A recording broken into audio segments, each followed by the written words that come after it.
महाभारत में शकुनी का पात्र बहुत ही महत्वपूर्ण और रहस्यमय है। वह गांधार नरेश सुबुल का पुत्र और दुर्योधन का मामा था। उसे चतुर, धूर्त और कुटिल रणनीति के रूप में जाना जाता है।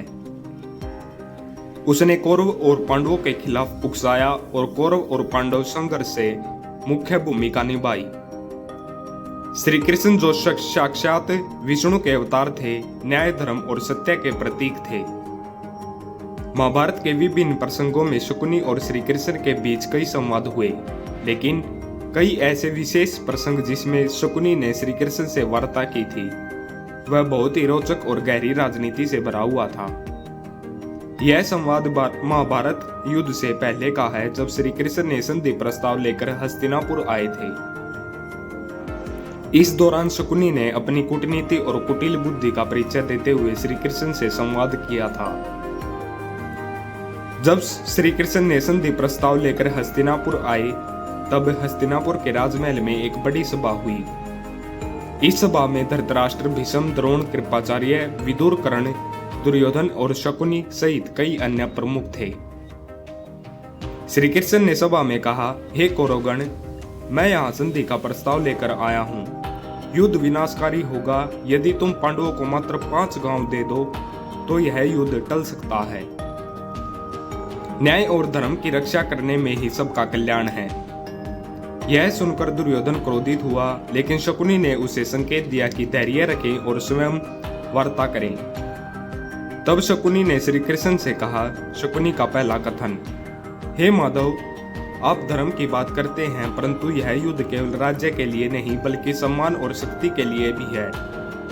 क्या यह उचित होगा कि हस्तिनापुर का सम्राट अपनी शक्ति का त्याग करे, 5 गांव देकर अपनी पराजय स्वीकार कर ले? श्री कृष्ण मुस्कुराते हुए बोले, हे गांधार नरेश के पुत्र, राज्य, सम्मान और शक्ति केवल बाहरी वस्तुएं हैं। सच्चा सम्मान न्याय और सत्य की रक्षा में है, अधर्म की रक्षा में नहीं। शकुनी का दूसरा कथन, हे केशव, मैं जानता हूं कि आप अत्यंत चतुर हैं और आपकी कूटनीति अद्भुत है, लेकिन इस संसार में शक्ति ही सत्य है। आप भली भांति जानते हैं कि इस महासभा में बैठा प्रत्येक व्यक्ति शक्ति की पूजा करता है। युद्ध ही शक्ति है।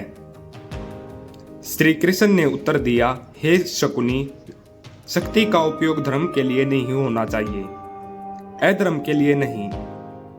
यदि शक्ति की सत्य होती है तो रावण और कंस सदा अमर रहते, परंतु अधर्म का नाश अवश्य होता है।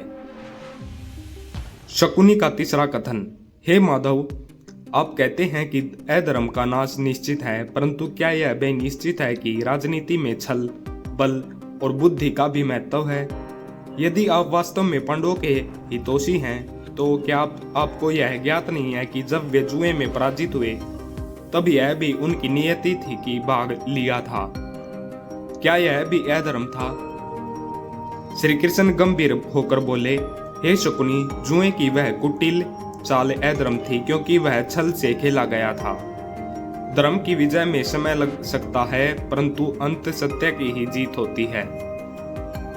तुमने अधर्म की नींव रखी है, अब उसका परिणाम देखने के लिए तैयार रहो। शकुनी का चौथा कथन, हे कृष्ण, आप तो योगेश्वर हैं। क्या आपको यह नहीं लगता कि इस महायुद्ध को टालने का कोई उपाय हो सकता है? यदि आप चाहते हैं तो आप अपने प्रभाव से युद्ध को रोक सकते हैं, परंतु आप भी इस युद्ध को रोकने में असफल रहे हैं। श्री कृष्ण ने उत्तर दिया, हे शकुनी, महायुद्ध को रोकने आया हूँ, परंतु जब अज्ञान और अहंकार और अधर्म मनुष्य के मस्तिष्क पर छा जाता है, तब वह सत्य को नहीं देख पाता। मैंने हर संभव प्रयास किया, परंतु यह निश्चित हो चुका है कि अधर्म का अंत केवल युद्ध से नहीं होगा।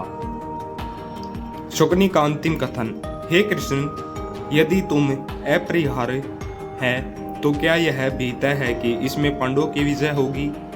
क्या आप यह संभव नहीं कि कौरवों की विजय हो और धर्म की व्याख्या नए सिरे से लिखी जाए? श्री कृष्ण हंसते हुए बोले, हे शकुनी, तुम्हारी बुद्धि प्रशंसनीय है, परंतु तुम्हारी नियत कुटिल है। यह निश्चित है कि अधर्म की पराजित निश्चित है और धर्म की विजय होगी। पांडवों की विजय केवल शक्ति की विजय नहीं होगी, यह धर्म की विजय होगी। जो सत्य को चुनौती देता है वह स्वयं मिट जाता है। तुम्हारी कुटिल नीतियां अब समाप्त होने वाली हैं। शकुनी ने श्री कृष्ण के इन शब्दों को सुना, परंतु वह चुप रहा। उसने जान लिया कि युद्ध अब टल नहीं सकता। यह संवाद महाभारत के महत्वपूर्ण अक्षरों में एक था। शकुनी ने अपनी पूरी चतुराई और राजनीति से श्री कृष्ण को प्रभावित करने की कोशिश की, परंतु श्री कृष्ण ने उसे स्पष्ट कर दिया कि अधर्म का अंत निश्चित है। युद्ध के बाद शकुनी का अंत भी निश्चित था। गांधारी के शाप के अनुसार कौरव वंश नष्ट हुआ और अंत में भीम ने शकुनी का वध कर दिया। यह इस बात का प्रमाण था कि चाहे कितनी भी कूटनीति और छल का सहारा लिया जाए, सत्य और धर्म की जीत निश्चित होती है। ऐसी ही वीडियोस देखने के लिए हमारे चैनल को सब्सक्राइब करें।